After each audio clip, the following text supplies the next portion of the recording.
Guys, good morning. So, meron kami install na camera. Ayan, ito po yung install na namin, si Beroid. Ayan, akong tao.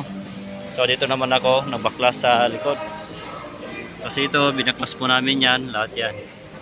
Ayan, so, may kabit na. So, dito naman sa Parang may naamoy ako hindi maganda. likod itong mga wire niya. So, lagay namin dito sa gilid. Yan, sa gilid yan. Ito doon, sa labas.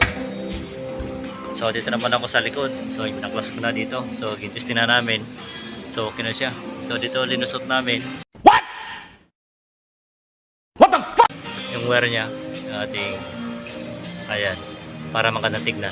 So papasok yan. Ito na yung kilalabasan yan. Ito yung po natin. So basic lang po ito sa ating cherry.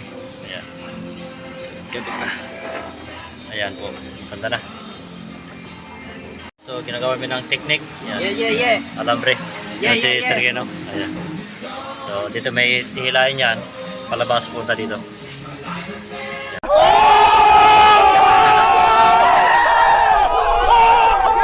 Tapos pausap dito yan.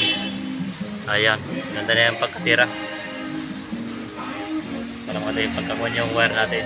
Para magiging alam pre, para mabira. Yan. Ito yung wire. So, yan. Hila na. Okay na, nakabit na to. So, nakabit na namin. So, ito na. Yan. Ito ay Tigos 7 Pro Cherry.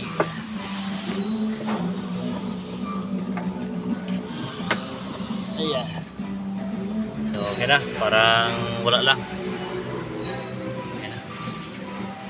Tayo na ni Roy. So, yan. Okay na yung camera niya guys. Ayan. So yung pictures niya sa likod. Ayan. So ito na. Okay na yung mga wire. So tanggalan ito. So ayan. Okay na. So okay na yung wire.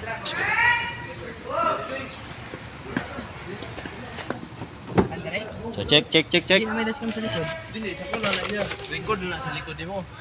Record na siya. Ayan. So Ay, ara likod oh. ito po yung likod niya. likod. Ayan. Nakita na. Record na sa daan.